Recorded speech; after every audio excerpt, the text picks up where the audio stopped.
Samahan niyo po ako dito ngayon guys. Nandito po si kaibigan natin ding Linyo.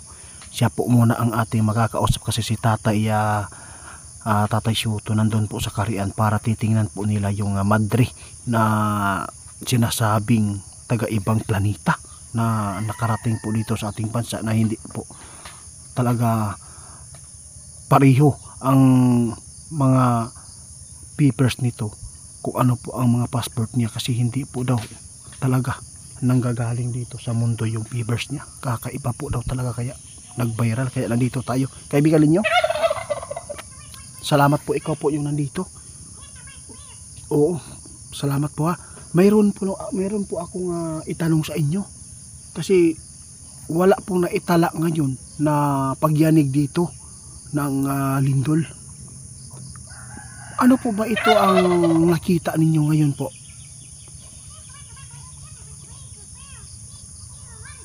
Patay. Guys, sa lahat po ng mga makapanood sa atin, no, saan mang lugar kayo ngayon naroon, kung wala man kayong naranasan na pagyanig na lindol kahit mahina, mag-ingat po kayo ha, sabi ng ating kaibigan. Bakit po kaibigan pinapaingat ninyo mga tao? Alam po ninyo guys, iba po talaga pag ang sign ng malakas na lindol ay mag-iipon yan ng lakas para makapagbuilo. Kaibigan, totoo po ba ito? Kasi kadalasan po guys, no, may sa dami po, sa laki po ng lugar natin, no, may mga makaranas talaga ng mga paglindol na mahihina. Pero ngayon ang nakakatakot lang, kahit ako, no, may nakita din po si kaibigan na mga sign ngayon po dito sa bukid dito sa amin. Dahil wow, tingnan po inyo, kahit hangin wala. Kaya mag-ingat po tayo, sabi ng ating kaibigan, kapag ganito po ang panahon natin guys, na mga parang hindi talaga, wala talaga tayong na langhap na mga preskong hangin ngayon, parang hinihigop siya. Mag-ingat po tayo, kasabi ng ating kaibigan, kasi may mga kalamidad talaga itong aatake, kaibigan. Lalo na ngayon, walang hangin. Ibig sabihin nito guys, may super typhoon daw itong magaganap guys, mabubuo. Kaya mag-ingat po tayo.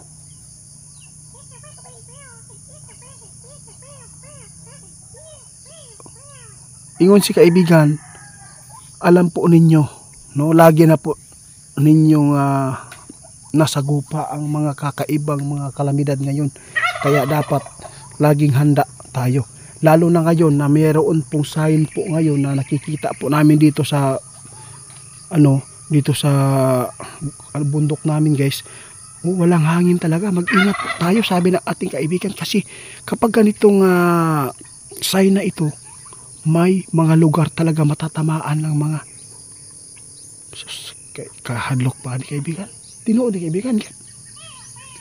Naagyo day kasagupa og kalamidad karon guys ha. Pag amping mo, labi na karon ang mga tao, nakita ng ating kaibigan yung tubig ha, malakas. Mag-ingat po tayo, wag po kayong magpakampanti-kapantilan sa inyong bahay. Yung mga anak natin, kailangan po natin na babantayan ha. Grabe naman to kaibigan. Guys, na ay sinabi si kaibigan na sa Disyembre guys, naa daw sila nakitaan guys na panghitabo na dili kin magustuhan sa tao. May mga pangyayari daw na hindi talaga magugustuhan ng mga tao guys dahil po sa kalamidad na ito. Pray lang po, pray. Salamat kaibigan sa babala. Nako po, ipapakita ko sa inyo guys ha, ang mga sinasabi ng ating kaibigan, no. Tingnan nyo po. Dito sa bundok namin guys, sa bukid, hindi talaga mangyari na walang hangin na malalanghap namin kahit umaga. Ngayon lang nangyari ito guys, na wala talagang mga kibo ang mga dahon, kahoy, niyog. Ibig sabihin nito, sabi ng ating kaibigan, wala, grabe lumipad. Ibig sabihin nito guys, maghanda kayo ha, sign din ito. Hindi natin alam ang nagpapakita doon sa yung madre na nagkakagulo ang mga tao ngayon dahil po sa sinasabi nilang propeta o ibang planeta daw yung madre na yan. Mag-ingat po tayo kasi si mismo si kaibigan ninyo hindi po makapagbigay po ng impormasyon dahil po hindi po niya talaga pwedeng pangunahan, no? Kasi ang mission po na magbibigay sa atin si kaibigan po natin Tatay Soto. Totoo po talaga yung kaibigan. Oo. Maraming salamat sa inyong pagrespetuhan po sa isa't isa doon sa inyo na ito ay hindi pala pwede na kayo po ang magbibigay impormasyon kung hindi pa ibinibigay sa inyo mga kasamahan ninyo na duwende.